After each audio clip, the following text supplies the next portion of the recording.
கர்த்தருடைய நாமத்திற்கு ஸ்தோத்திரம் உண்டாவதாக. அருமையான 2 பாடல்களை கேட்டோம். சர்ச் கோயர் வாலிப பிள்ளைகள் அழகாக பாடினார்கள். பளின் மகளும் அருமையாக பாடினால். பிள்ளைகளை தேவன் ஆசீர்வதிப்பாராக. காணிக்கை தசம்பாகம் வைத்த பொழுது ஒரு கவர் வந்திருக்கிறது, அசோக் என்ற பெயரில். அந்த கவரில் எதுக்காக நீங்கள் காணிக்கை வச்சுருக்கீங்க அப்படின்னு போடலை, ஜஸ்ட் பேர் மட்டும்தான் இருக்குது. அந்த காணிக்கை என்ன நோக்கம் என்று எழுதப்படவில்லை. அசோக் என்ற பெயரில். தயவுசெய்து நீங்கள் அதை ஆராதனை முடிஞ்சதுக்கப்புறம் தெரியப்படுத்தும்படி உங்கள் அன்புடன் கேட்டுக்கொள்கிறேன். நாம் கடந்த ஓய்வு நாளில் இருந்து பரிசுத்த பரம அபிஷேகம், ஹோலி அண்ட் ஹெவன்லி அனாயிண்டிங் என்ற தலைப்பில் நாம் படித்து கொண்டிருக்கிறோம். கடந்த இரவில் நம்ம சங்கீதம் 133 படித்தோம். அருமையான ஒரு சத்தியத்தை தேவன் அங்கே சகோதர ஐக்கியத்திற்கென்று வைத்திருக்கிறார். அதில் ஆரோனுடைய சிரசின் மேல் நல்ல தைலம், பரிசுத்த தைலம் ஊற்றப்பட்டது என்று நேற்று இரவு படித்தோம். அந்த தைலத்தை குறித்து தான் இன்றைக்கு படிக்க போகிறோம். பரிசுத்த அபிஷேக தைலம் என்பதான் என்னக்குரிய தலைப்பு. ஹோலி அனாயிண்டிங் ஆயில், நிழலும் நிஜமும், தி ஷேடோ அண்ட் தி சப்ஸ்டன்ஸ் என்ற தலைப்பில் நாம் இன்றைக்கி படிக்க போகிறோம். யாத்திரை 30ஆம் அதிகாரம் 22ஆம் வசனத்திலிருந்து 25ஆம் வசனம் வரைக்கும் நாம் வாசிக்க கேட்டோம். அதை சகோதரர் முத்துகிருஷ்ணன் அவர்கள் வாசித்தார்கள். ஆசரிப்பு கூடாரம் இஸ்ரவேல் ஜனத்தின் ஆவிக்குரிய மையம். அதே சமயத்தில் ஆசாரியர்கள் அவர்களது பக்தி வாழ்வுக்கு பக்கபலம். அப்போ என்ன செய்வாங்கன்னா, பிரதான ஆசாரியனையும் ஆசாரியர்களையும் பொதுமக்கள் முன்பாக, சபையார் முன்பாக தேவனுடைய ஊழியக்காரர்களாக பிரதிஷ்டை செய்வார்கள். யார்? பிரதான ஆசாரியனையும் ஊழியக்காரர்களையும், அதாவது அவருடைய பிள்ளைகளையும் ஆசாரியர்களாக அபிஷேகம் பண்ணுவார்கள். இது எல்லாரும் முன்னாடி நடக்கும். எப்படி சேர்ச்சில் ஒரு புதிய போதகரை ஏற்றுக்கொள்கிறோம் அல்லது போதகர்களை அபிஷேகம் பண்ணுகிறோம், இதெல்லாம் அதுபோல் அந்த ஆராதனையில் பழைய ஏற்பாட்டு காலத்தில் நடைபெற்ற அந்த அபிஷேக ஆராதனையில் 7 படிநிலைகள் இருந்தன. ஒரு ஆசாரியனை எப்படி பிரதிஷ்டை பண்ணுவாங்க? லேவியராகமம் 8ஆம் அதிகாரத்தை படிச்சு பாருங்க. லேவியராகமம் 8ஆம் அதிகாரம். 7 stages of consecrating the priests. ஆசாரியர்களை 7 படிநிலைகளில் அவர்களை என்ன செய்வாங்களாம்? அபிஷேகம் பண்ணுவாங்க, அதாவது அவர்களை பிரதிஷ்டை பண்ணுவார்கள். அதில் ஒன்று தான் இன்றைக்கி நான் படிக்க போகிறேன். அவர்கள் மீது ஊற்றப்பட்ட பரிசுத்த அபிஷேக தைலம். அந்த 7 காரியங்கள், அது ஒன்று. அது நிழல். பழைய ஏற்பாட்டில் எண்ணெய், தைலம் என்றால் நிழல். நிஜம் என்னது? எண்ணெய் யாரை குறிக்கிறது? ஆவியானவர். If the oil is the shadow, Holy Spirit is the substance. எண்ணெய் அல்லது தைலம் நிழல் என்று சொன்னால் ஆவியானவர் தான் நிஜம். அன்பான தேவ பிள்ளைகளே, இந்த நிழல் நமக்கு கற்றுத்தரும் நிஜம் என்ன என்பதை இன்றைக்கு முதல் பாகமாக நம்ம என்ன செய்ய போகிறோம்? படிக்க போகிறோம். பரிசுத்த அபிஷேக தைலம். ஜெபம் பண்ணுமா? எங்கள் நல்ல தகப்பனே, உம்முடைய நாமத்திற்கு ஸ்தோத்திரம். நாங்கள் படித்து கொண்டிருக்கிற வேதாகமத்தின் அபிஷேகம் சம்பந்தப்பட்ட பாடங்களுக்காக நன்றி ராஜா. கர்த்தர் எங்களோடு பேசும். உம்முடைய நல்ல ஆவியானவரை கொண்டு எங்களை வழிநடத்தும். சத்திய ஆவியானவர் சகல சத்தியத்திற்குள்ளும் எங்களை வழிநடத்தக்கூடியவர் என்பதை நாங்கள் அறிந்திருக்கிறோம். ஆண்டவர், இப்பொழுது நல்ல ஆவியானவர் தாமே எங்களை இந்த நல்ல தைலம் குறித்த சத்தியங்களை எங்களுக்கு தயவாய் கற்றுக் கொடுத்து எங்களுடைய ஆவிக்கு ஒரு வாழ்க்கையை நீர் மேம்படுத்தும்படியாய் ஒப்படைக்கிறோம். கர்த்தாவே, சொல்லும் அடியார்கள் கேட்கிறோம். நீர் பெருகவும் நாங்கள் சிறுகவும் உதவி செய்யும். இயேசுவின் மூலம் ஜெபிக்கிறோம் நல்ல பிதாவே, ஆமென். பரிசுத்த அபிஷேக தைலத்தின் முக்கிய பொருட்கள். இப்போ நம்ம கடையில் ஒரு பொருள் வாங்குகிறோம் அப்படின்னா அதில் பார்ப்போம், அதில் என்னென்ன இன்க்ரீடியன்ட்ஸ் இருக்கிறது, என்னென்ன பொருட்கள் அதில் கலந்துருக்கிறாங்க, கூட்டுக்கலவை என்னென்ன அப்படின்னு பார்ப்போம்.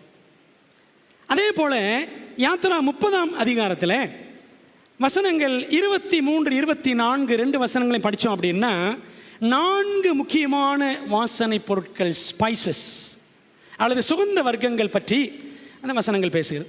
திருப்பமா பைபிளை யாத்திரா 30 வசனங்கள் 22 வாசிக்கிறேன். பின்னும் கர்த்தர் மோசையை நோக்கி, மேன்மையான சுகந்த வர்க்கங்களாகிய அந்த 4 காரியம், அந்த 4மே மேன்மையான சுகந்த வர்க்கங்கள், சுத்தமான வெள்ளை போளம் முதலாவது, சரிங்களா?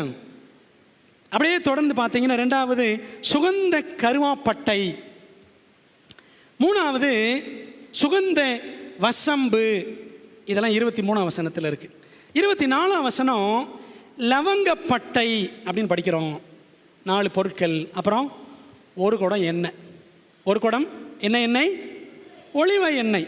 4 பொருட்கள் மேன்மையான சுகந்த வர்க்கங்கள், 1 குடம் ஒலிவ எண்ணெய். இப்போ என்ன செய்ய போகிறோம்? இந்த 1 குடம் ஒலிவ எண்ணெய் கொஞ்சம் அப்படி தூக்கி தனியாக வச்சுட்டு இந்த 4 பொருட்களை என்ன செய்ய போகிறோம்? வாசனை பொருட்களை பற்றி படிக்க போகிறோம். இந்த சுகந்த வர்க்கங்கள் அத்தனையும் ஒன்றாக கூட்டி 1 குடம் எண்ணெயுடன் சேர்த்து என்ன செய்வாங்களாம்? அதை அரைத்து கலக்கி வாசனை திரவியமான பரிசுத்த அபிஷேக தைலம் தயாரிக்கப்பட்டது. ஆசரிப்பு கூடாரத்தில் அனைத்து பனிமுட்டுகளும் என்ன பண்ணாங்க? அந்த வாசனை தைலத்தை வச்சு அப்படின்னா, ஆசரிப்பு கூடாரத்தில் அனைத்து பனிமுட்டுகளும் அந்த தைலத்தை கொண்டு தான் அபிஷேகம் பண்ணினார்கள். ஆசாரியர்களையும் அந்த தைலம் கொண்டு தான் அபிஷேகம் பண்ணினார்கள். நீங்கள் அதே யாத்திரை 30ஆம் அதிகாரம் கீழே படிச்சிங்கன்னா அங்கே சொல்லப்பட்டிருக்கும். 30ஆம் அதிகாரத்தில் பாருங்கள், 30ஆம் வசனம் 27, 28, 29 படிச்சிங்கன்னா இந்த உண்மையை சொல்லுகிறது. ஆசாரியர்களும் அந்த தைலத்தினால் அபிஷேகம் பண்ணப்பட்டார்கள், ஆசரிப்பு கூடாரத்தின் பொருட்களும் அபிஷேகம் பண்ணப்பட்டன. இந்த ஆசரிப்பு கூடாரத்தில் ஒவ்வொரு பொருளும் யாரை குறிக்கிறது? இயேசு கிறிஸ்துவை குறிக்கிறது நமக்கு தெரியும்.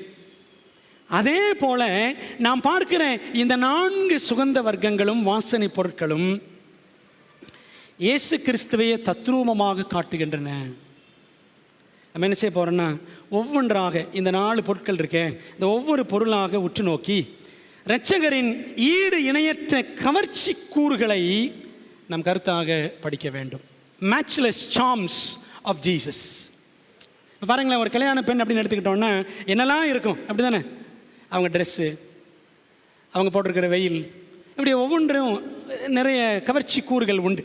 அதே போல தான் எலன் ஒயிட் நம்ம எழுதுகிறாங்க, ஆண்டவர் இயேசு கிறிஸ்துவினுடைய மேட்ச்லெஸ் சார்ம்ஸ் ஆஃப் ஜீசஸ், அவருடைய கவர்ச்சிகரமான கூறுகளை நாம் படித்து கொள்ள வேண்டும். அது எங்கே இருக்குன்னா இந்த இடத்துல இருக்குது. யாத்திரை 30 நம்ம பார்க்கலாம். 4 பொருட்கள். முதலாவது பொருள் என்ன? சுத்தமான வெள்ளை போளம். நல்லா கூர்ந்து கவனிங்க, அப்போ தான் நமக்கு இது தெளிவுபடும் உள்ளத்தில்.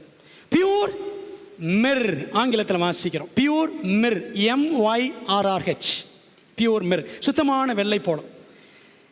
இது எதிலிருந்து கிடைக்குது அப்படின்னா, டெரபின் ஃபேமிலி அப்படின்னு ஒரு குடும்பம் இருக்குது தாவர வகையில். தமிழில் சரள மரம் அல்லது தேவதார தைல வகையை சேர்ந்த மரம் அப்படின்னு சொல்கிறாங்க. சரள மரம் அல்லது தேவதார தைல வகையை சேர்ந்த மரம். பார்க்குறதுக்கு இந்த மரம் குள்ளமாக இருக்கும். இதன் கிளையிலிருந்து பிசின் தானாக வரும். இந்த வெள்ளைப்போளம் இருக்கிறாங்க பார்த்தீங்களா, அது பிசுனா தானாக வரும். இல்லாட்டி அதை வெட்டுனாலும் என்ன வரும்? இந்த பிசின் வரும், ரப்பர் மாதிரி. இது அபார மனம் கொண்டது. இப்படி கிடைக்கிற அந்த பிசின் இருக்கேன் ரொம்ப மனமாக இருக்குமா.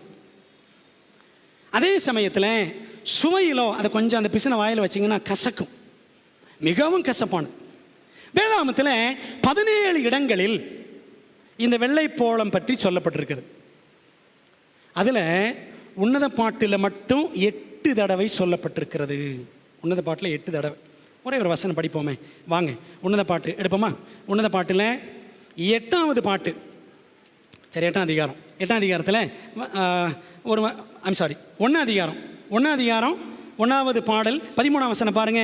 என் நேசர் என் ஸ்தனங்களின் நடுவில் தங்கும் வெள்ளை போல செண்டு அப்படின்னு வாசிக்கிறேன். வெள்ளை போல செண்டு என் நேசர்.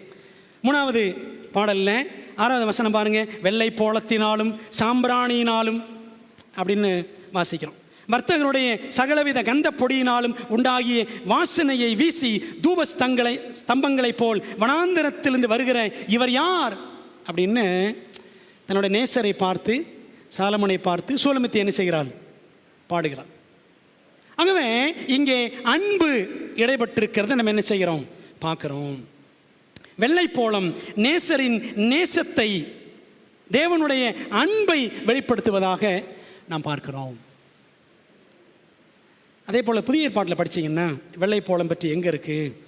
யோவான் 19 அதிகாரம் 39ஆம் வசனம் பாருங்களேன். ஆண்டவர் இயேசு கிறிஸ்து மரித்து அவருடைய சரீரத்தை அடக்கம் பண்ணும் பொழுது 2 பேர் என்ன பண்ணாங்க? நிறைய இந்த தயிர் இந்த மாதிரிலாம் கொண்டு வந்தாங்க. 19-39 ஆரம்பத்தில் ஒரு ராத்திரியில் இயேசுவினிடத்தில் வந்த நிக்கோதேமு என்பவன் வெள்ளைப்போளமும் கரிய போளமும் கலந்து ஏறக்குறைய 100 ராத்தல் கொண்டு வந்தான் அப்படின்னு வாசிக்கும். 100 ராத்தல் கொண்டு வந்தாங்களாம். அன்பானவர்களே, அதில் 2ல் 1 என்னது? வெள்ளைப்போளம். கிறிஸ்துவின் மரணத்தின் போது சீஷர்கள் காண்பித்த அன்பு என்னது? அவன் கொண்டு வந்த அந்த விலையேற பெற்ற சுகந்த வர்க்கங்கள் அப்படின்னு பார்க்குறோம். அப்போ வெள்ளைப்போளம் தேவனுடைய அன்பையும் தேவன் மீது சபையார் வைத்திருக்கிற அன்பையும் சுட்டி காட்டுகிறது அப்படின்னு பார்க்குறோம். இதில் நமக்கு இருக்கிற ஆவிக்குரிய பாடம் என்ன அப்படின்னா, தெய்வீக அன்பு. இதான் பாடம். கசப்பான அதே வேளையில் நறுமணமான தமது மரணத்தின் மூலம் தெய்வீக அன்பை கிறிஸ்து வெளிப்படுத்தினார் என்பதே வெள்ளைப்போளம் நமக்கு தரும் செய்தி.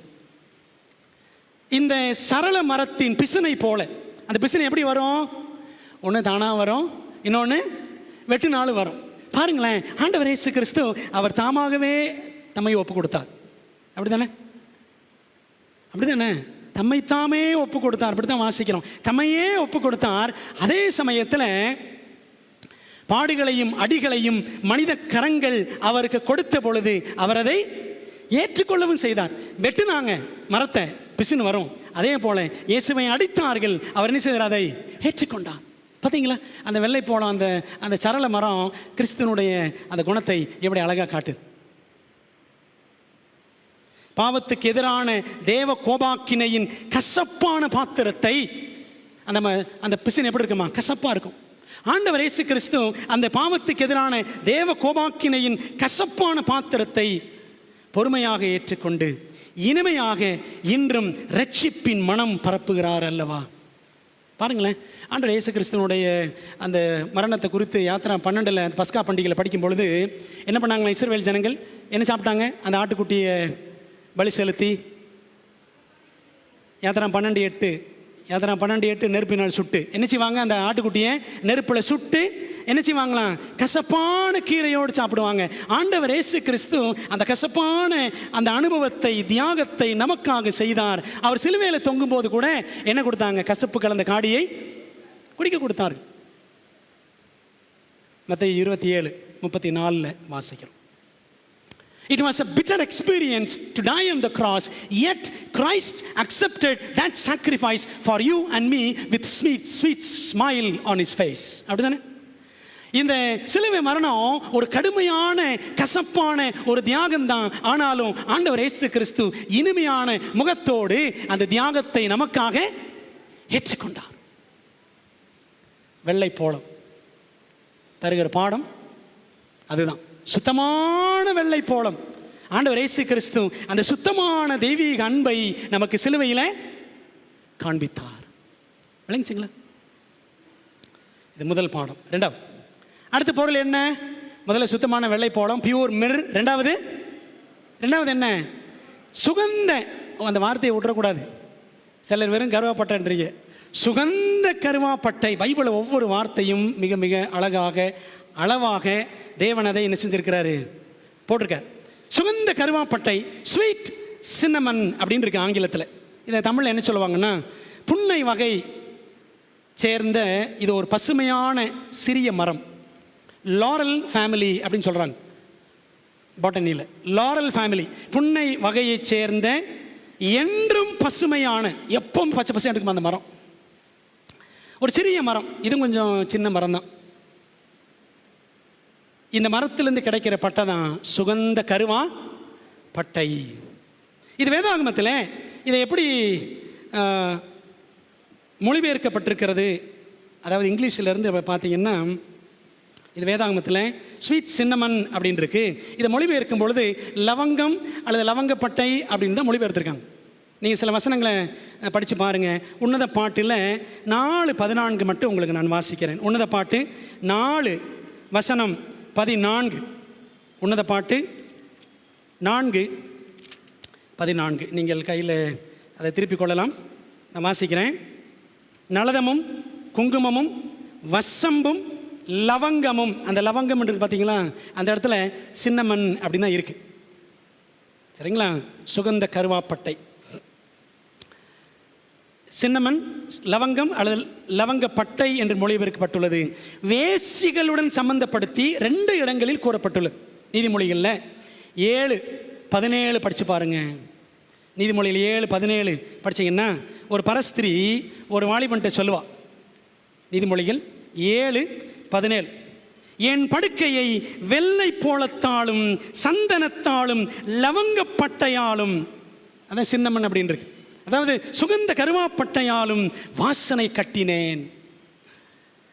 வெளிப்படுத்தல் 18:13 படிச்சீங்கன்னா மகாவேசி கேத்தலிக் சர்ச் பற்றி படிக்கும் பொழுது அங்கேயும் கூட இந்த வார்த்தை வருகிறது. இப்போ வேசிகளோடு சம்பந்தப்பட்டு இந்த வார்த்தை பயன்படுத்தப்பட்டிருக்கிறது பைபிள். அதே சமயத்தில் அந்த பட்டை மிகவும் வாசனையானது, ஏற்கத்தக்க சுவையும் கொண்டது. டேஸ்ட் பண்ணால் ஓகே, பரவாயில்லாமல் இருக்கும், நல்லா தான் இருக்கும். என்ன செய்கிறாங்களா, இளம் மரங்களிலிருந்து, யங் ஷூட்ஸ், அதிலிருந்து தான் அந்த பட்டை என்ன செய்கிறாங்க, உரிக்கிறாங்க. இதிலிருந்து கிடைக்கக்கூடிய இந்த பட்டையிலிருந்து, சுகந்த கருவாப்பட்டையிலிருந்து கிடைக்கிற எண்ணெயை சுவையூட்டியாக என்ன செய்கிறாங்களாம், ஃப்ளேவருக்காக நம்ம எப்படி எண்ணெய் நிறைய ஊற்றுறோம், சமையல்லையும் இந்த சுகந்த கருவாப்பட்டையில் கிடைத்த எண்ணெயை அந்த காலத்தில் பயன்படுத்தினார்கள். யாத்ரா புஸ்தகத்தின் காலத்தில் சரித்திரம் சொல்லுது, யாத்ரா புஸ்தகம் இஸ்ரவேல் மக்கள் யாத்திரையாக சென்ற காலகட்டத்தில் இலங்கையிலிருந்தும் இந்தியாவிலிருந்தும் இந்த சுகந்த கருவாப்பட்டை எங்கே போச்சான், இஸ்ரவேலுக்கு போச்சான். சரிங்களா? அப்படி தான் சரித்திரம் நமக்கு தெரியப்படுத்துகிறது. சரி, இதில் நம்ம கிடைக்கக்கூடிய ஆவிக்குரிய பாடம் என்ன அப்படின்னு பார்த்தீங்கன்னா, நேசரின் பக்தி வைராக்கியம், zeal of jealousy of Christ அப்படின்னு பார்க்கணும். சின்னமன், ஆங்கிலத்திலே சின்னமன், தமிழில் சுகந்த கருவாப்பட்டை. இதற்கு, இந்த சின்னமன் என்பதற்கு 2 எபிரேய வார்த்தைகள் உண்டு. அதை 2 பிரிக்கிறாங்க. எப்படின்னா, கின்னா மின், சின்னமன்றத கின்னா, அப்புறம் இன்னொரு வார்த்தை மின்.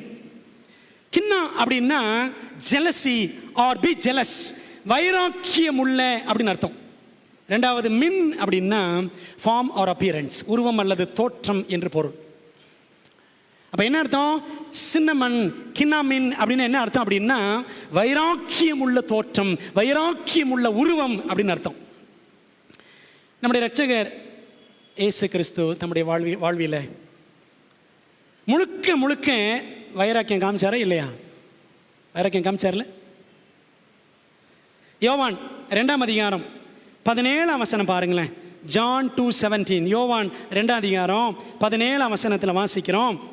அப்பொழுது உம்முடைய வீட்டை குறித்து உண்டான பக்தி வைராக்கியம் என்னை பட்சித்தது அப்படின்னு. அந்த ஆலயத்தில் வியாபாரம் பண்ணவங்க எல்லாம் அடித்து துரத்தினார், அப்படிதானே? அதே சமயத்தில் ஆலயன்றது எதையும் குறித்தது, அவருடைய சரீரத்தையும் குறித்தது. பார்த்தீங்களா? தன்னையே அவர் பரிசுத்தமாக பலியாக, பாவிகளுக்கான பலியாக தன்னை ஒப்புக் கொடுக்க வேண்டி இருந்ததுனால அவர் தன்னையும் பரிசுத்தமாய் காத்துக்கொண்டார். அன்பான தேவ பிள்ளைகளே, பிதாவின் மகிமைக்காக மட்டும் சுயநலமின்றி எதையும் செய்ய எதற்கும் ஆயத்தமாயிருந்த நேச வைராக்கியம் நம்முடைய நேசருடையதல்லவோ? பிதாவின் மகிமைக்கு ஒரு களங்கமும் வரவிடாத அளவுக்கு கொடூரமான பாடுகளையும் ஏற்கும் அளவுக்கு தேவகுமாரனின் நேச வைராக்கியம் கொடியதாயிருந்தது. நீங்கள் வசனம் பாருங்களேன். உன்னத பாட்டில் என்ன கொடியதுன்னு ஒரு வார்த்தையை சொல்கிறேனே அப்படின்னு நீங்கள் நினைக்கலாம். உன்னத பாட்டில் 8ஆவது அதிகாரத்தில் 6ஆம் வசனம் பாருங்கள். நீர் என்னை உமது இருதயத்தின் மேல் முத்திரையை போலவும் உமது புயத்தின் மேல் முத்திரையை போலும் வைத்துக் கொள்ளும். நேசம் மரணத்தை போல் வலிது. Love is stronger than death. நேச வைராக்கியம் பாதாளத்தை போல் கொடிதாயிருக்கிறது. ஆண்டவருடைய அந்த அன்பின் வைராக்கியம் எப்படி இருந்துச்சான்? பாதாளத்தை விட கொடியதாக இருந்தது. என்ன பாடுகள் வந்தாலும் அதெல்லாம் தாங்கிக் கொள்ளக்கூடிய அளவுக்கு கிறிஸ்து எப்படி இருந்தாராம்? வைராக்கியமாக இருந்தார். சிலுவை விட்டு இறங்கி வா அப்படின்னாங்க. இறங்கி வந்துட்டாரா? நீ தேவகுமாரன் ஆனால் இறங்கி வான்னு சொன்னாங்க. இறங்கிட்டாரா இயேசு கிறிஸ்து? அதுக்கு பேர் தான் என்னது? வைராக்கியம். இன்னொன்று, தாகமாக இருக்கிறேன் அப்படின்னு சொன்னார். என்ன கொடுத்தாங்க? கசப்பு கலந்த காடியை கொடுத்தாங்க. ஏன் அந்த காலத்தில் காடி கொடுத்தாங்க அப்படின்னா, அம்மையார் எழுதியிருப்பாங்க, எலன் ஒயிட் அம்மையார், டிசரவ் ஏஜஸில், இவங்களின் வாஞ்சையில் இந்த அடிபட்டு சிலுவையில் அப்படியே ரணமாகி ரத்தம் வலியுது பார்த்தீங்களா, இந்த மாதிரி வேதனையில் இருக்கிறவங்க கொஞ்சம் அந்த காடியை குடித்தாங்கன்னு வச்சுக்கோங்களேன், கொஞ்சம் ஒரு மாதிரி கிக்கு ஏறும். அது ஒரு வித போதைப் பொருள், சரிங்களா? அந்த போதை ஏறும் பொழுது என்ன ஆயிருமா? இந்த பெயின் எல்லாம், வலி எல்லாம் அப்படியே நமத்து போயிடும். ஆண்டவர் இயேசு கிறிஸ்து குடிச்சாரா காடியை? அதாங்க நேச வைராக்கியம். விளங்குதா உங்களுக்கு? நமக்காக பட வேண்டிய எல்லா பாடுகளையும் பட்டாக வேண்டும், அதில் கொஞ்சம் கூட குறைய வேண்டாம் அப்படின்னு சொல்லிட்டு அந்த பாடுகளை அதை நமத்து போக பண்ணணும், மரத்து போக பண்ணணும் அப்படின்றதெல்லாம் கிறிஸ்து எதுவுமே செய்யலை. அவர் அப்படியே ஏற்றுக்கொண்டார். நேச வைராக்கியம் பாதாளத்தை பார்க்கிலும் கொடியது. படித்தோம்ல ஆண்டோடைய அந்த அன்பு, அப்படிப்பட்ட அன்புங்க. பிதாவின் மகிமைக்கு ஒரு களங்கும் வரவிடாத அளவுக்கு கொடூரமான பாடுகளையும் ஏற்கும் அளவுக்கு தேவகுமாரனின் நேச வைராக்கியம் கொடியதாக இருந்தது. குருவல் அப்படின்னு படிக்கிறோம் இங்கிலீஷில். Cruel. Christ's God's love is so cruel that he could accept anything for you and for me. உங்களுக்காக எனக்காக எதையும் ஏற்றுக்கொள்கிற அளவுக்கு தேவனுடைய அன்பு அவ்வளவு கொடியதாக இருந்தது.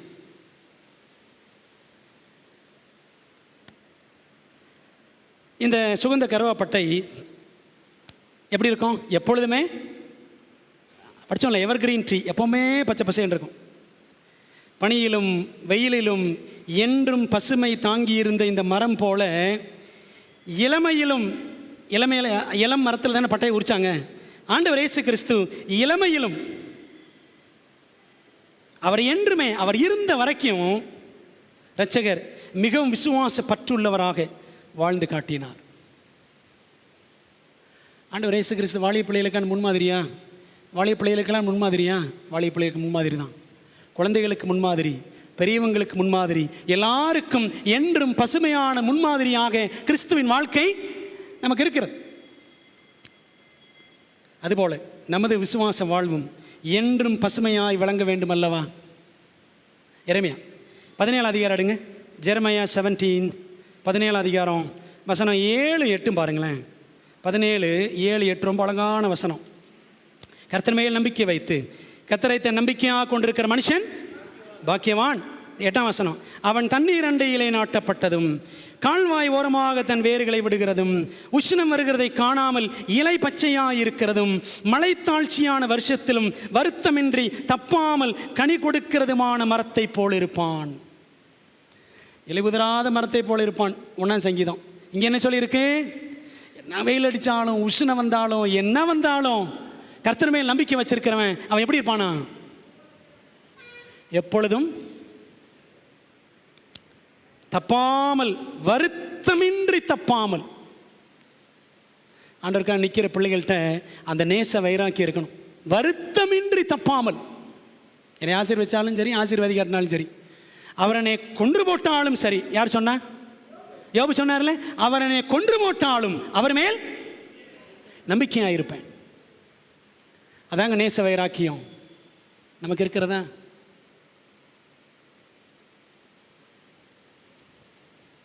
நண்பர்கள் மத்தியில் சத்தியத்திற்காக அந்த நேச வைராக்கியம் காட்டுறோமா?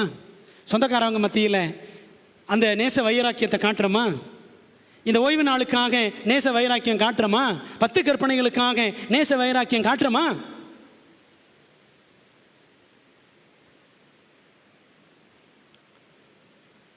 சுகந்த கருவாப்பட்டை சொல்லுவாங்கல்ல, பட்டையை கிளப்புறிய. இயேசு கிறிஸ்து பட்டையை கிளப்புனார்ல.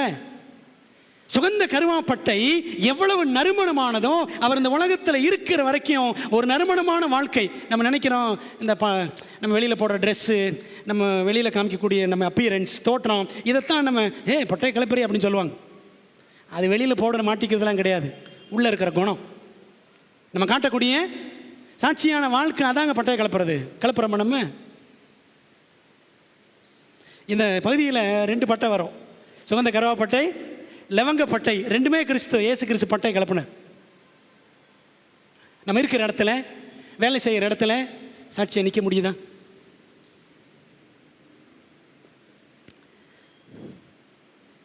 எப்பொழுதுமே பச்சை பசைன்னு இருக்கும். பட்டையை கிளப்புகிற பசுமையும் பக்தி வைராக்கியமும் இயேசுவுக்கு இருந்தது போல அது நமக்கும் பக்கபலமாக அமைய வேண்டும் என்பது நான் படிக்கிற 2வது பாடம். முதல்ல சுத்தமான வெள்ளை போலம் தெய்வீக அன்பை குறிக்கிறது, டிவைன் லவ். 2வது சுகந்த கருவாப்பட்டை, ஸ்வீட் சின்னமன், எதை குறிக்கிறது? ஜெலசி ஆஃப் கிரைஸ்ட், கிறிஸ்துவின் பக்தி வைராக்கியத்தை குறிக்கிறது. 3வது சுகந்த என்னது? 3வது பொருள் சுகந்த வசம்பு. மறந்துடாதீங்க, சுத்தமான வெள்ளை போலம், சுகந்த கருவாப்பட்டை, சுகந்த வசம்பு, 4வது லவங்கப்பட்டை அப்படின்னு பார்க்குறோம். இதெல்லாம் நம்ம பிரியாணியோடு சம்மந்தப்படுத்தி தான் இது வரைக்கும் நமக்கு தெரியும், அப்படி தானே? அந்த பட்டை, இந்த பட்டை எல்லாம். ஆனால் எங்கே சம்மந்தப்படுத்தி படிச்சுட்டு இருக்கிறோம்? கிறிஸ்துவோடு சம்மந்தப்படுத்தி படித்து கொண்டிருக்கோம். 3வது சுகந்த வசம்பு, ஸ்வீட் கேலமஸ். இங்கிலீஷில் அப்படித்தான் இருக்கு, ஸ்வீட் கேலமஸ், வசம்பு. இந்த வசம்பு என்பதற்கான எபிரேய வார்த்தை கேன். எபிரேய மொழியில் கேன், QANEH, கேன். அதுக்கு என்ன அர்த்தம்னா, ஒன்று நாணல், ரீடு, நாணல் இருக்குல்ல, பார்த்துருக்கோம்ல, நாணல் செடி. 2வது பிரம்புன்னு ஒரு அர்த்தம் இருக்குது, பிரம்பு, கேன். இந்த கண்ணுதீர அவங்களாம் வச்சுருப்பாங்க பார்த்தீங்களா, அதுக்கு என்ன சொல்லுவாங்க? ஒயிட் கேன் சொல்லுவாங்க, CANE. ஆச்சரியமாக இருந்துச்சு. எபிரேய மொழியில் கேன், QANEH இருக்கிறது தான். இங்கிலீஷில் கேன் ஒரு வார்த்தை இருக்குது, பிரம்புன்னு அர்த்தம். இன்னொரு அர்த்தம் தண்டு, ஸ்டெம்னு ஒரு அர்த்தம் இருக்குது. இந்த வசம்பு என்பதற்கான எபிரேய வார்த்தை கேன், அதுக்கு அர்த்தம் நாணல், பிரம்பு, தண்டு அப்படின்னு அர்த்தங்கள் உண்டு. இது எங்கே வளரும்? இந்த வசம்பு, சுகந்த வசம்பு எங்கே வளரும்னா, உளையான சேற்றிலே வளரக்கூடியது. சேரும் ஜகதிக்குள்ளே வளரும். இந்த தாவரத்தின் தண்டை நசுக்கி பிழிந்தால் நறுமணம் உண்டாகும். வசம்பு என்ற பெயர் பைபிளில் 3 இடத்துல இருக்குது. 3 இடத்துல வாசிக்கல. ஒன்று இப்போ படிச்சுட்டு இருக்கோம், யாத்திரை 30 1. இன்னொரு இடம் ஒன்று பாட்டு 4:14 ஏற்கனவே படித்தோம். இன்னொன்று எசேக்கியேல் 27:19 இருக்குது. நம்ம 4வது பாயிண்ட் வரும்போது அந்த வசனத்தை வாசிப்போம், சரிங்களா? 3 இடத்துல இந்த வசம்பு என்ற வார்த்தை இடம்பெற்றிருக்கிறது. சரி, நம்ம கிடைக்கிற ஆவிக்குரிய பாடம் என்ன? குயிக்காக நான் போக விரும்புகிறேன். நம்மை போல மண்ணான மனிதனாக இயேசு உருவெடுத்து இந்த பூமிக்கு வந்தார், அப்படி தானே? வசம்பு எங்கே வளரும்? சேரும் ஜகதிக்குள்ளே வளரும், அப்படி தானே? ஆண்டவர் இயேசு கிறிஸ்துவும் இந்த சேத்துக்குள்ளே, இந்த பாவ உலகத்தில் நமக்காக வந்தார். இந்த பூமிக்கு அவர் வந்தாலும் பிரம்பு போல இந்த சேற்று உலகத்தில் அவர் வந்து இறங்கினாலும் பிரம்பு போல. பிரம்பு எப்படி இருக்கும்? டீச்சர்ஸ் அடிப்பாங்களே பிரம்பு வச்சு. அந்த காலம்லாம் போயிடுச்சு பாஸ்டர் அப்படின்றீங்களா? இன்னைக்கு பசங்க பூரா கெட்டு அலையுது. வாலி பிள்ளைங்க, படிக்கிற பிள்ளைங்க பண்ணுற அநியாயம், அட்டகாசம், கூத்து, கும்மாளம், குடி, வெறி பார்க்குறோம்ல. அநியாயம் பண்ணதுக்கு இன்னைக்கு இருக்கக்கூடிய தலைமுறை மாணவர்கள், மாணவிகள். நல்ல பிள்ளைகள் நான் சொல்லலை, சரியா? நடக்குதா நடக்கலையா? பிரியமானவர்களே, பிரம்பு இருந்துச்சுங்க, அடி பின்னுனாங்க. இப்போ சில நேரத்தில் அறிவில்லாத விதிமுறைகள் அமலுக்கு வரும் பொழுது என்ன ஆகும்? தேசம், சமுதாயம் சீர்கட்டு தான் போகும். பிள்ளைய அடிக்காதன்னு அரசாங்கம் சொல்லுது. பரலோக அரசாங்கம் என்னங்க சொல்லுது? பிரம்பை கையாடாதவன் தன் மகனை பகைக்கிறான். அவனை அடி அப்படின்னா ஆண்டவன். என்னெல்லாம் உலக்கையை வச்சு அடித்தாங்க. என்னெல்லாம் இந்த நெல் குத்துவாங்களே உலக்கையில் அடி வாங்கியிருக்கேன். காலில் பாருங்கள், தழும்பாக இருக்கும். வாங்கிடுவோமா உலக்க? இன்னைக்கு பிள்ளைகளை தண்டிக்கிறதும் கிடையாது, கண்டிக்கிறதும் கிடையாது. எல்லாம் அவுத்து விட்ட மாடு மாதிரி அலையுது.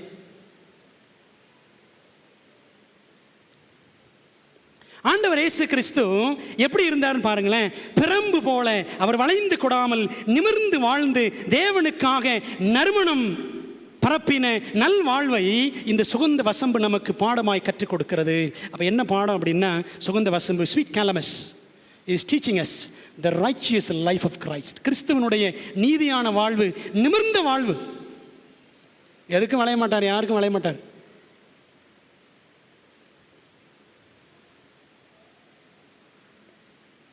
உளையான சேற்று உலகத்துக்கு வந்த அவர் அதில் சிக்கிக்கொள்ளவில்லை. எங்கேயா மாட்டினாரா இயேசு கிறிஸ்து? அவர் யாராவது குற்றம் கண்டுபிடிக்க முடிஞ்சா? சொன்னார் யோவான் 8:46 சொன்னார், உங்களில் யார் என்னை குற்றப்படுத்தக்கூடும் சொன்னார்ல. Who of you can accuse me? என்னை யாரை குற்றப்படுத்த முடியுமா? குற்றப்படுத்துங்க சொன்னார்ல கிறிஸ்து. இன்னைக்கு நம்முடைய வாழ்க்கை பாருங்களேன். நாமோ இந்த சேற்று உலகத்தில் சிக்கி அருவருப்பான நிலையில் கிடக்கிறோமா? யோபு 9ஆம் அதிகாரம் எங்கூட சேர்ந்து வாங்க. யோபு, ஜோப் 9:31. யோபு 9:31 பாருங்களேன். நீர் என்னை சேற்று பள்ளத்திலே அமிழ்த்துவீர். அங்கே தான் கிடக்கிறோம். யோபு சொல்றார், நீர் என்னை சேற்று பள்ளத்திலே அமிழ்த்துவீர், அப்பொழுது என் வஸ்திரமே என்னை அருவருக்கும். என் வஸ்திரமே என்னை அருவருக்கும். வஸ்திரம்னு என்னது? ஆவிக்குரிய அர்த்தம் நீதியின் வஸ்திரம். அப்படி தானே? நம்ம நீதியெல்லாம் எப்படி இருக்கு? அழுக்கான கந்தை. ஏசாயா 64:6 படிக்கிறோம், நம்முடைய நீதி எல்லாம் அழுக்கான கந்தை. நீதியை என்று சொல்லிக்கொள்ள, நீதிமான் என்று சொல்லிக்கொள்ள ஒன்றுமே இல்லை நம்மகிட்ட. we are nothing. ஆனால் இந்த நிமிர்ந்த வாழ்வு வாழ்ந்த கர்த்தராகிய இயேசு கிறிஸ்து, பிரம்பு போல இருந்த அவர், நெறிந்த நாணல் எங்கெல்லாம் தென்பட்டதோ அங்கெல்லாம் இந்த நிமிர்ந்த நாணலாகிய நம்முடைய இரட்சகர் இயேசு கிறிஸ்து அவர்களையும் தலைநிமிரச் செய்தார். ஒரு ஸ்திரியை பிடிச்சிட்டு வந்தாங்க, விபச்சார ஸ்திரீ. எல்லாரும் கல்லறையணும்னு சொன்னாங்க. இயேசு கிறிஸ்து என்ன சொன்னார்? தரையில் குனிஞ்சு எழுதினார். என்ன எழுதினார்? உங்களிலே பாவம் உள்ளவன் வெள்மையில் முதல் கல்லெறிய கடவன். நிமிர்ந்து பாத்திரம் எல்லாம் போயிட்டாங்க. இந்த ஸ்திரீயிட்ட கேட்டார், ஸ்திரீயே, உன்னை குற்றப்படுத்தினவர்கள் எங்கே? நீ போ, இனி பாவம் செய்யாதே. அவள் வாழ்க்கை நிமிர்ந்ததா, நிமிரலையா? ஆண்டவர் இயேசு கிறிஸ்து அங்கே நீதி செய்தாரா, செய்யலையா? அவரை குற்றம் கண்டுபிடிக்கணும். எங்கடா சிக்குவார் இயேசு கிறிஸ்து அப்படின்னு அவர் கண்டுபிடிக்கிறதா, அவர்கிட்ட குற்றம் கண்டுபிடிக்க அங்கேயும் ஒரு கூட்டம் இருக்கத்தான் செஞ்சிச்சு. சரிதானே? ஏன்னா இவர் என்ன சொல்கிறாரு அப்படின்னு பார்த்துக்கிட்டே இருந்தாங்க. விஷயம் அதுதான். குற்றம் கண்டுபிடிக்கத்தான் அந்த பெண்ணை அங்கே கொண்டு வந்தார்கள். பிரியமானவர்களே, அதை பற்றி ஒரு நாள் படிக்கலாம், அந்த யோவான் 8ஆம் அதிகாரம். அன்பானவர்களே, நெறிந்த நாணலை அவர் முறியாமலும், பைபிள் இருக்குல்ல, ஏசாயா 42:3, நெறிந்த நாணலை அவர் முறியாமலும் மங்கி எரிகிற திரியை அவர் நினைச்ச மாட்டாரு, அணையாமலும் இருக்குல்ல. நாணல் நெறிஞ்சு போச்சா, உடஞ்சி போச்சா, சி இது வேண்டாம், உடஞ்சி போச்சு. நீ பாவத்தில் விழுந்துட்ட, நீ அக்கிரம் பண்ணிட்ட, நீ அநியாயம் பண்ணிட்ட, உனக்கு மன்னிப்பே கிடையாது, நீ சாகணும் இப்படின்னு சாத்தான் சொல்லுவான். ஆனால் ஆண்டவர் என்ன சொல்லுவார்? நெறிந்த நாணலை முறியாமலும் மங்கி எரிகிற திரியை அணையாமலும். ஒருவேளை ஆவிக்கிற வாழ்க்கையில் கொஞ்சம் பின்வாங்கி போயிட்டோமா, நொந்து போயிட்டோமா, உடஞ்சி போயிட்டோமா, நொறுங்கி போயிட்டோமா, அந்த நொறுங்கினவங்க தான் ஆண்டவருக்கு தேவை. அப்படி தானே 51 சங்கீதம் அப்படி தானே சொல்லுது? அவர் அந்த நொறுங்குண்ட இருதயத்தை தேவன் புறக்கணியார் இருக்குல்ல. அந்த நொறுங்குண்டதும் நறுங்குண்டதுமான இருதயத்தை அவர் புறக்கணிக்க மாட்டார். நான் பாவம் செஞ்சுட்டேன், அப்படி போயிட்டேனே, எப்படி போயிட்டேனே. No, God still loves all of us. நம்ம எல்லாரையும் தேவன் நேசிக்கிறார்.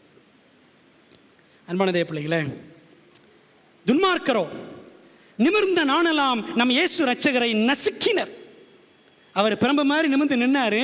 ஆனால் தண்டை போல என்ன பண்ணாங்களாம்? துன்மார்க்கர் கிறிஸ்துவை நசுக்கி பிழிந்தார்கள். அவருடைய உதர ஊற்றை திறந்தார்கள். ரத்தம் வந்துச்சு இல்ல. வசம்பு வாசமானது என்பது போல சுகந்த வசம்பாகிய கிறிஸ்துவும் உலகெங்கும் தம் தியாகம், மரணம், உயிர்த்தெழுதல் மூலம் இரட்சிப்பின் மனம் இன்றும் வீசிக்கொண்டிருக்கிறார். அவர் மனம் வீசுறாருன்னா நம்ம என்னங்க செய்யணும்? நம்மளும் மனம் வீசணும்ல. நேற்று தானே படித்தோம். பரிசுத்த அபிஷேக தைலம் என்ற பாடம் என்ற தலைப்பு நமக்கு இந்த பாடங்கள் எல்லாம் கற்றுக் கொடுக்க கர்த்தர் சித்தம் கொண்டிருக்கிறார். உலக சேற்று குழிகளில் நாம் சிக்கிக்கொள்ளாமல் உன்னதத்தின் மேல் எப்போதும் கண் வைத்து அந்த பிரம்பு பாருங்க, அந்த வளரக்கூடிய பிரம்பு அப்படியே நட்டமாக தான் நிற்கும், நிமிர்ந்து தான் நிற்கும். ஆண்டோடைய பிள்ளைகள் எப்படி தான் இருக்கணும்? நிமிர்ந்த நன்னடை நேர்கொண்ட பார்வை சொல்லுவாங்கள்ல, பாரதிதாசன் எழுதிக்காரில், நிமிர்ந்த நன்னடையும் நேர்கொண்ட பார்வையும் திமிர்ந்த ஞான செருக்கும் இருக்குல்ல, அந்த மாதிரி இருக்கணும் ஆண்டோடைய பிள்ளை. பாவம், பிசாசு போன்ற உலகம் போன்ற காரியங்களை வளைஞ்சிக்கிட்டு குழஞ்சிக்கிட்டு மாட்ட சொல்கிறாங்களா? சரி, நான் மாட்டிக்கிறேன், ஏதாவது சொல்லிடுவாங்க. Losing the standards of Christian life. கிறிஸ்தவ வாழ்வினுடைய தராதரங்களை நாம் உடைத்தெறிகிறோம் என்று சொன்னால் நிமிர்ந்த வாழ முடியுமா? சுகந்த வசம்பாக இயேசு கிறிஸ்து இருந்தார் நம்ம இருக்க முடியுமா? உலக சேற்று குழிகளில் நாம் சிக்கிக்கொள்ளாமல் உன்னதத்தின் மேல் எப்போதும் கண் வைத்து பரலோகத்தின் மேல் கண் பதித்து பரலோக ராஜ்யத்தின் மேல் மனம் வைத்து வாழ்ந்தால் மகாதேவனுக்காக மனம் பரப்பலாம். மனம் வீசணும் நம்முடைய வாழ்க்கை.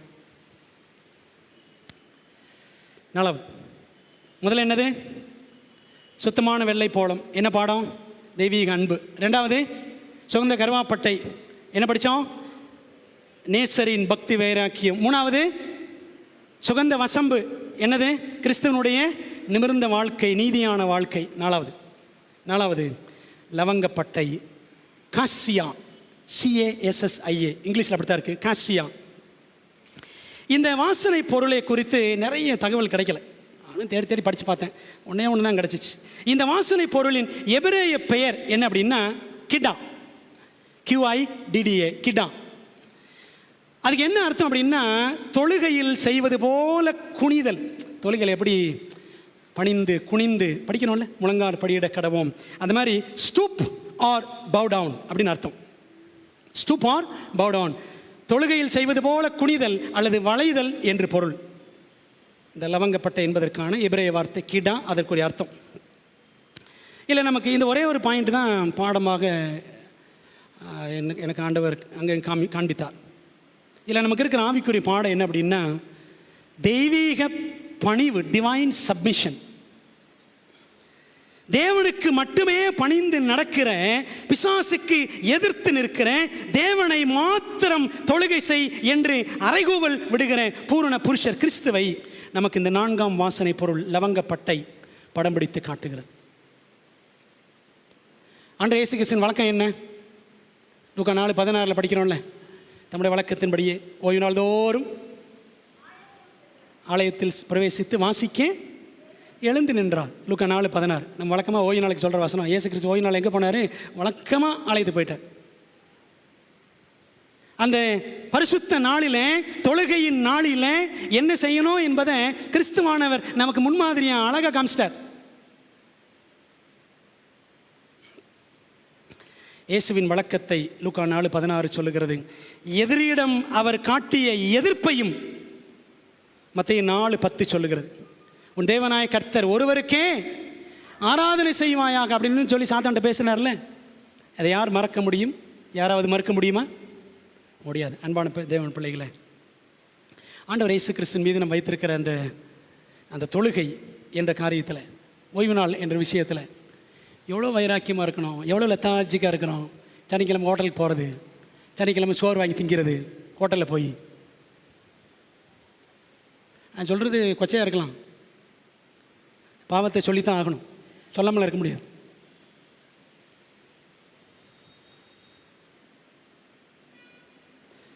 பிரியமான தேவ பிள்ளைகள், ஆண்டவர் இயேசு கிறிஸ்து அந்த தொழுகை என்ற விஷயத்தில் எப்படி இருந்தார்? வளைந்து கொடாமல் அவர் இருந்தார்.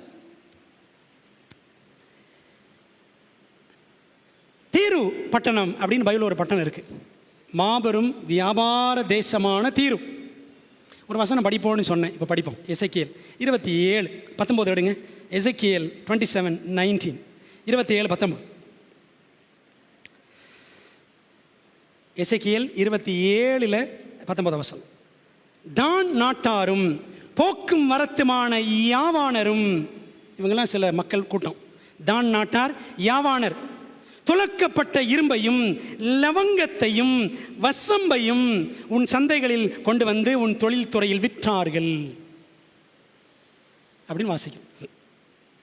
இந்த தீரு என்ற மாபெரும் வியாபார தேசத்தில் எதை பற்றி படித்தோம்? இந்த லவங்கத்தை பற்றி படித்தோம். லவங்கம், வசம்பு எல்லாம் அங்கே இருக்குது. இது ஒரு முக்கியமான சரக்கு. இந்த லவங்கப்பட்டை அங்கே ஒரு முக்கியமான சரக்காக, சந்தை சரக்காக இருந்தது. தீரு எகிப்து போலவே உலகத்தை குறிக்கிறது. உலகத்தை விட்டு வெளியில் வந்த மாதிரி இஸ்ரவேல் ஜனங்கள் பண்ணாங்க, எகிப்தை விட்டு வெளியே வந்தாங்கல்ல. தீருவும் உலகத்தை அடையாளப்படுத்தி காட்டுகிறது. உலகம் இன்று கிறிஸ்துவின் மகத்துவங்களை வியாபார பொருளாக்கி விட்டிருக்கலாம். பாருங்க, இயேசு கிறிஸ்து சிலுவையில் தொங்குற மாதிரி, அப்படி தானே? அப்படியே ரத்தம் வழிகிற மாதிரி. அதுக்கு முன்னாடி போய் உருகி நிறைய பேர் என்ன செய்கிறாங்க? ஜெபம் பண்ணுறாங்க. ஆண்டவர் இயேசு கிறிஸ்து ஒன்று குழந்தையாக காட்டுவாங்க கேத்தலிக் சர்ச்சில், ஒன்று பேபியை காட்டுவாங்க, இல்லாட்டி like a helpless baby or as a hopeless corpse.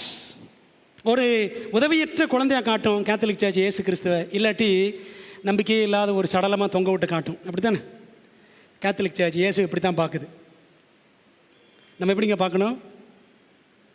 அவர் நமக்காக பரிந்து பேசுவதற்கு என்றென்றும் உயிரோடு இருக்கிறவராகையால். படிக்கிறோம்ல எபிரேயர் 7:25, இயேசு கிறிஸ்து உயிரோடு நமக்காக பரிந்து பேசக்கூடிய பிரதான ஆசாரியராக இன்றைக்கு சபை அவர் பார்க்கணும். நாம் எங்கேயாவது அந்த கை குழந்தையை பார்த்துட்டு அல்லது சிலுவையில் தொங்கக்கூடிய இரத்த வெள்ளத்தில் மிதக்கிற அந்த இயேசுவை பார்த்துட்டு நமக்கும் உருகிறதோ?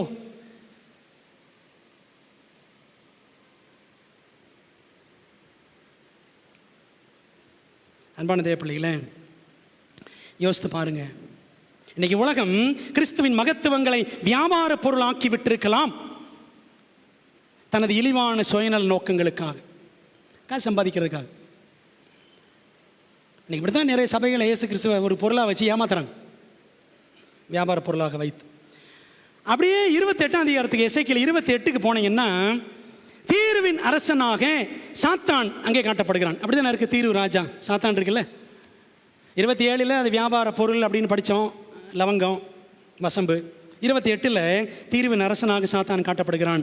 அவருக்கு மாத்திரமே, தேவனுக்கு மாத்திரமே உரிய தொழுகையை அவன் சாத்தான் அபகரிக்க துடிப்பதும் 28ஆம் அதிகாரத்தில் சொல்லப்பட்டிருக்கிறது. விளங்குது உங்களுக்கு? தொழுகை விளங்குதுங்களா? லவங்கப்பட்டை காஷியா, அது எதை குறிக்குது? தொழுகை என்ற விஷயத்தை குறிக்குது. அவருடைய கிறிஸ்துவனுடைய அவருக்கே உரிய தொழுகையை சாத்தான் எடுக்கணும்னு பார்க்குறான். அப்படி தானே பிரியமானவர்களே? ஆனால் ஆண்டவர் இந்த பூமியில் இருந்த பொழுது எவ்வளோ உண்மையாய் இருந்தார். தேவனை கனப்படுத்துகிற விஷயத்தில், தேவனை மகிமைப்படுத்துவதே நம் ஒரே குறியாக இருக்க வேண்டும். அதான் இந்த 4ஆம் வாசனை பொருள் கற்றுத்தருகிற பாடம். தேவனுக்கு பயந்து அவரை மகிமைப்படுத்துங்கள். முதல் தூது அதான் நம்முடைய தூது. 1:10-11 வாசிக்கிறோம். நீங்கள் புசித்தாலும் குடித்தாலும் எதை செய்தாலும் எல்லாவற்றையும் தேவனுடைய மகிமைக்கென்று செய்யுங்கள். கிறிஸ்து அப்படி தான் செஞ்சார். என்னுடைய மகிமைக்கு நான் செய்யலை, என்னை அனுப்பினவருடைய மகிமை. பிரியமானவர்களே, ஆகவே 4 வாசனை பொருட்கள், சுத்தமான வெள்ளை போளம், பியூர் மிர், கிறிஸ்துவின் தெய்வீக அன்பையும், டிவைன் லவ் ஆஃப் கிரைஸ்ட் சுட்டி காட்டுகிறது. சுகந்த கருவாப்பட்டை, ஸ்வீட் சின்னமன், எதை குறிக்குதுன்னா கிறிஸ்துவின் பரிசுத்த வைராக்கியம், holy jealousy of Jesus Christ சுட்டி காட்டுகிறது. சுகந்த வசம்பு, ஸ்வீட் கேலமஸ், எதை குறிக்குது அப்படின்னா கிறிஸ்துவின் நீதியான வாழ்வு, ரைச்சியஸ் லைஃப் ஆஃப் கிரைஸ்ட் குறிக்கிறது. லவங்கப்பட்டை காஷியா, கிறிஸ்துவின் தெய்வீக பணிவான வாழ்வை, divine submissive life of Christ நமக்கு சுட்டி காட்டுகிறது அப்படின்னு சொல்லிட்டு இந்த 4 காரியங்களை அழகாக நம்ம படிக்கிறோம். அன்பானவர்களே, இப்போ என்ன ஒரு காரியத்தை பார்த்து முடிக்க போகிறோம் அப்படின்னா, இந்த 4 சுகந்த வர்க்கங்களின் தெளிவான அளவுகளும் தெய்வீக படிப்பினைகளும். என்னென்ன அளவு? வாங்க யாத்திராம 30ஆம் அதிகாரத்தில் என்னென்ன அளவு கொடுத்துருக்கு பாருங்களேன். சுத்தமான வெள்ளை போளம் எவ்வளவு எடை? நல்லா பாருங்கள், வசனம் 23 பாருங்கள். சுத்தமான வெள்ளை போளம் 500 ஷெக்கல். அப்புறம் சுகந்த லவங்கப்பட்ட கருவாப்பட்டை 250 ஷேக்கல், 250 கிராம், 250 கிராம்னு வச்சுக்கோமே. அப்புறம் சுகந்த வசம்பு, அதுவும் 250 ஷேக்கல்ஸ், ஒரு 250 கிராம் வச்சுக்கணும். நாலாவது லவங்கப்பட்டை 500 ஷேக்கல், ஒரு 500 கிராம். பார்த்தீங்களா, 4 பொருட்கள், 500 gram, 250 gram, 250 gram, 500 gram.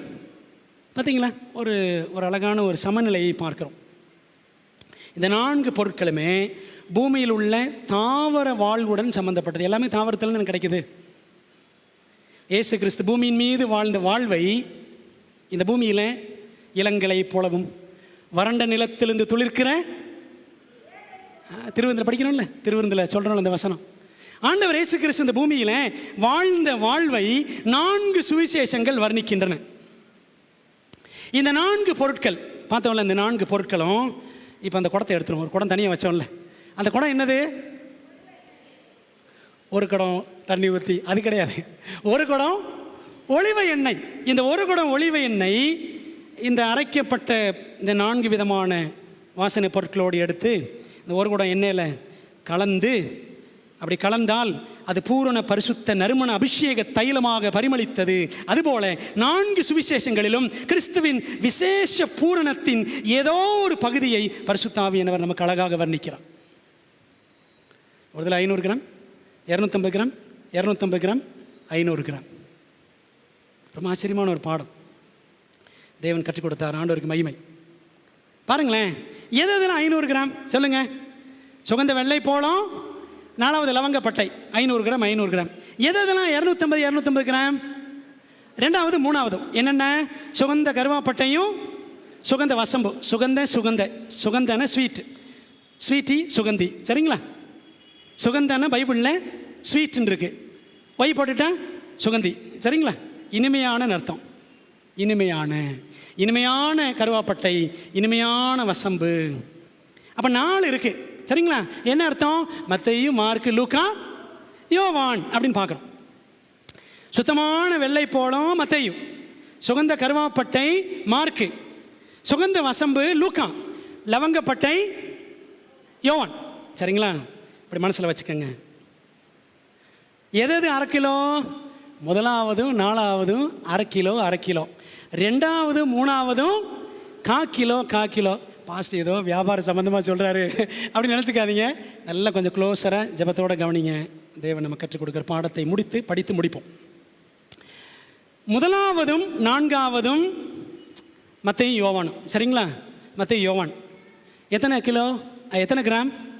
500 gram. 500 gram கொஞ்சம் வெயிட்டான மேட்டர் அங்கே இருக்குன்னு அர்த்தம். மத்தேயுலையும் யோவான்லையும் வெயிட்டி மேட்டர், அது கனமான கருத்து அங்கே இருக்குன்னு அர்த்தம். சரி, அடுத்து 2வது 3வது என்னென்ன சுவிசேஷம்? மார்க்கும் லூக்காவும், சரிங்களா? 2வது 3வது எத்தனை கிராம்? 1/4 கிலோ, வெயிட்டு கொஞ்சம் கம்மியாக இருக்குது. அப்போது இந்த மார்க் லூக்காவில் லெஸ் வெயிட்டி மேட்டர், கொஞ்சம் கணத்தில் கொஞ்சம் குறைவான ஒரு காரியம் அங்கே இருக்கிறது அப்படின்னு அர்த்தம். என்ன பாடம் நமக்கு கிடைக்குது அப்படின்னா, மத்தேயு யோவானும் நல்ல கனமான காரியத்தை, வெயிட்டி மேட்டர், கிறிஸ்துவின் உன்னத மகிமைகளை குறிக்கிறது, சுட்டி காட்டுகிறது. The highest glories of Christ. மத்தேயு யோவான் 1/2 கிலோ. லூக்காவும் மார்க்கும் லூக்காவும் கிறிஸ்துவின் பணிவை, மனத்தாழ்மையை, த லோலினஸ் ஆஃப் கிரைஸ்ட், கிறிஸ்துவனுடைய பணிவு மனத்தாழ்மையை சுட்டி காட்டுகிறது. இன்னொரு விதமாக சொன்னோம் அப்படின்னா, மத்தேயு யோவானும் கிறிஸ்துவின் ராஜரீகம், தெய்வீகத்தை சுட்டி காட்டுகிறது. The kingship and divinity of Christ. நீங்கள் மத்தேயுல பாருங்களேன், மத்தேயுல படிச்சீங்க அப்படின்னா, யூதருக்கு ராஜாவாக பிறந்திருக்கிறவர் எங்கே அப்படின்னு மத்தேயு 2ஆம் அதிகாரத்தில் சில சாஸ்திரிகள் தேடி வந்து அவங்க என்ன பண்ணாங்க? கிஃப்ட்லாம் கொடுத்தாங்க இந்த குழந்தை இயேசுவுக்கு. அதில் ஒரு கிஃப்ட் என்ன? வெள்ளை போளம் இருக்கா? வெள்ளை போளம். மத்தேயு 2:11 படிச்சு பாருங்க. வெள்ளை போளம் ராஜாவுக்கு கொடுக்கப்பட்ட பரிசு, சரிங்களா? அந்த வெள்ளை போளம் வருது இல்லை, ஐட்டா தான் சுத்தமான வெள்ளை போளம். ராஜாதி ராஜாவுக்குரிய பரிசுகளில் வெள்ளை போளமும் ஒன்றாயிருந்தது, சரிங்களா? இது முதலாவது. அப்புறம் 4வது பார்த்தோன்னா லவங்கப்பட்டை எதோடு சம்மந்தப்பட்டதுன்னு படித்தோம்? தொழுகையோடு சம்மந்தப்பட்டது. கிறிஸ்து தொழுகைக்குரியவர், அவர் தெய்வீகமானவர் என்பதை 4வது சுவிசேஷம் யோவானில் படிக்கிறோம். யோவான் சுவிசேஷம் முழுக்க முழுக்க இயேசுவின் தெய்வீகத்தை, டிவினிட்டி ஆஃப் கிரைஸ்ட் பற்றி தெளிவாக பேசுகிறது. ஆகவே மத்தேயும் யோவானும் சுத்தமான வெள்ளை போலமும் 4வது லவங்கப்பட்டையும் மத்தேயும் யோவானும் காட்டக்கூடிய அரை கிலோ மேட்டர் என்னன்னு பார்த்தீங்கன்னா, கிறிஸ்துவனுடைய ராஜரீகத்தையும் தெய்வீகத்தையும் சுட்டி காட்டி அவரை தேவகுமாரனாக நமக்கு காட்டுகிறது. Son of God. விளங்குதா? இப்போ 2 காக்கிலோ இருக்கு, 2 காக்கிலோ. மார்க்கும் லூக்காவும் கிறிஸ்துவின் மனுஷீகத்தை, ஹியூமனிட்டி ஆஃப் கிரைஸ்ட் வெளிப்படுத்துகிறது. 2 3வதுமான பொருட்களுக்கு மட்டும்தான். பாருங்களேன், இந்த 2வது 3வதுக்கு தான் சுகந்த கருவாப்பட்டை, சுகந்த வசம்பு, ஸ்வீட் சின்னமன், ஸ்வீட் கேலமஸ். இந்த 2 வார்த்தை இதுக்கு தான் ஸ்வீட்னு வருது, இனிமையான. என்ன படிச்சுக்கிறோன்னா, இந்த 2 3வது பொருட்களுக்கு மட்டும் சுகந்த என்ற வார்த்தை கூடுதலாக வருகிறது. அதே சமயம் அந்த 2மே சற்று குறைவான அளவில் இருந்துச்சு. அதில் 2ல் ஆண்டர் எக்ஸ்ட்ரா ஒரு வார்த்தை சுகந்தன்னு போடுறாரு, ஆனால் வெயிட்டை குறைச்சிட்டார். அப்படி தானே? பார்த்தீங்களா எவ்வளோ அழகாக ஆண்டவர் அங்கே நமக்கு கற்றுக் கொடுக்கிறார். என்ன சொல்லுதுன்னா, மார்க்கு சுவிசேஷம் அவரை வேலைக்காரனாக, சர்வன்ட் என்று மார்க்கு சுவிசேஷம் இயேசுவை காட்டுகிறது. லூக்கா அவரை மனிதனாக காட்டுகிறது. அப்படி தான் வேத அறிஞர்கள் பிரிக்கிறாங்க. மத்தேயுல இயேசு ராஜா, மார்க்கில் அவர் வேலைக்காரன், லூக்கால அவர் மனுஷன், யோவான்ல அவர் தேவகுமாரன். சரிங்களா? இப்படி தான் இருக்கு. ஆகவே இந்த 2வது 3வது காக்கிலோ சுகந்த கருவாப்பட்டையும் சுகந்த வசம்பும், அதாவது மார்க்கு லூக்காவும் இயேசு கிறிஸ்துவனுடைய மனுஷீகத்தை நமக்கு அழகாக படம் பிடித்து காட்டுகிறது. தேவகுமாரன் தமது பரலோக மகத்துவங்களை துறந்து பூமிக்கு பணிவாக இறங்கி வந்ததிலும் அவரது மகிமை விளங்குகிறது என்பதை பரிசுத்த ஆவியானவர் படம் பிடித்து காட்டுகிறார். ஆக மார்க்கு லூக்காவும் கிறிஸ்துவை மனுஷகுமாரனாக காட்டுகின்றனர். விளங்குது உங்களுக்கு? மத்தேயு யோவானும் அவரை தேவகுமாரனாக, மார்க்கு லூக்காவும் அவரை மனுஷகுமாரனாக. பர்ஃபெக்ட் பேலன்சிங், பர்ஃபெக்ட் பிளெண்டிங், பூரணமான சமநிலை, பூரணமான கூட்டுக்கலவை. அப்படி ஆண்டனை செஞ்சிருக்கிறாரு, அழகாக அதை வச்சிருக்கிறார். அன்பான தேவ பிள்ளைகளே, அப்போ யோசித்து பாருங்க, கிறிஸ்துவானவர் எவ்வளோ அழகாக இந்த பரிசுத்த அபிஷேக தைலத்தின் வழியாய் நமக்கு முன்பாக காட்டப்படுகிறார். ஒரு வசனத்தை வாசிப்போமா? வாசிங்க. 1 சாமுவேல் 2 அதிகாரம் 3 வசனம். 1 சாமுவேல் சாப்டர் 2 verse 3. 1 சாமுவேல் 2 அதிகாரம் வசனம் 3 என்ன சொல்லுது? அன்னாள், சாமுவேலின் தாயாகிய அன்னாள் என்ன ஜெபம் பண்ணாங்க? பலவான்களின் இனி மேட்டுமையான பேச்சை பேசாதிருங்கள், அகந்தையான பேச்சு உங்கள் வாயிலிருந்து புறப்பட வேண்டாம். கர்த்தர் ஞானமுள்ள தேவன், அவர் செய்கைகள் யதார்த்தமல்லவோ. இது இங்கிலீஷில் எப்படி இருக்கு அப்படின்னா, 1 சாமுவேல்ல 2:3 அந்த வசனத்தை இங்கிலீஷில் படிக்கிறேன் பாருங்க. For the Lord is a God of knowledge, and by him actions are weighed. அவருடைய செய்கையில் யதார்த்தம் அல்லவன் தமிழில் இருக்கு. இங்கிலீஷில் எப்படி இருக்கான்? அவரால் செயல்கள் நிறுத்து பார்க்கப்படுகின்றன. அவரால் செயல்கள் நிறுத்து பார்க்கப்படுகின்றன. பெல்சாத் சார்ட்ட ஆண்டவர் சொன்னார், நீ தராசிலே நிற்கப்பட்டு குறைய காணப்பட்டாய். ஆனால் ஆண்டவர் இயேசு கிறிஸ்துவின் வாழ்க்கையை பாருங்களேன். Perfect blending, perfect balancing. 500 250 250. ஆண்டவர் இயேசு கிறிஸ்துவின் தெய்வீகம் மனுஷீகம் எல்லாமே பூரணமாக இருந்தது. ஆண்டோடைய சத்தியத்தை கேட்குறோம். சபைக்குள்ளே எப்படி இருக்கிறோம், வெளியில் போனால் எப்படி இருக்கிறோம். உள்ளே வந்தால் 500 கிராம், வெளியில் போனால் 1/4 கிலோ. அந்த மாதிரி வித்தியாசங்கள் நம்ம காட்டுறோமா? நம்ம எதுலையும் பாருங்களேன், நிறைய விஷயத்தில் நம்ம ஒன்றா இருக்க மாட்டோம். ஏற இறங்க தான் இருக்கும், நம்ம குணம் அப்படி தான் இருக்கும். ஆனால் கிறிஸ்துவின் பூரணம் எப்படி இருந்தது? நம்முடைய குணங்களை பரலோக தராசிலே தேவன் நிறுத்து பார்க்கிறார். யாரை போல நீங்களும் நானும் மாறணும் அப்படின்னு சொன்னா, கிறிஸ்துவை போல் நாம் மாற வேண்டும். எபேசியர் 4:11. உங்க மனசுல என்ன வசனம் நின்னாலும் நிக்காட்டினாலும் இன்னைக்கு இந்த வசனம் நிற்கணும். இந்த வசனத்தை மனசில் வச்சுக்கிட்டு தான் வெளியில் போகணும். எபேசியர் 4:11 எடுங்க. எபேசியர் 4:11. மேலும் நாம் அனைவரும் தேவனுடைய குமாரனை பற்றும் விசுவாசத்திலும் அறிவிலும் ஒருமைப்பட்டவர்களாகி கிறிஸ்துவனுடைய நிறைவான வளர்ச்சியின் அளவுக்கு தக்க பூரண புருஷராகும் வரைக்கும். யாருங்க நமக்கு வளர்ச்சிக்கான அளவுகோல்? யாரு? கிறிஸ்துவின் நிறைவான வளர்ச்சியின் அளவுக்கு தக்க பூரண புருஷர் ஆகணும். அவரை போல என்ன செய்யணுமா? அவரை போல அந்த பூரண புருஷனாகிற அந்த அனுபவத்தில் நம்ம வளரணும். அப்படின்னு தான் ஆண்டவர் ஆவியின் வரங்களை கொடுத்திருக்கிறாருன்னு இப்படி கீழே படிக்கிறோம். பிரியமான தேவ பிள்ளைகள், அப்போ நமக்கு என்ன தேவை? பரிசுத்த அபிஷேக தைலம் நமக்கும் தேவை.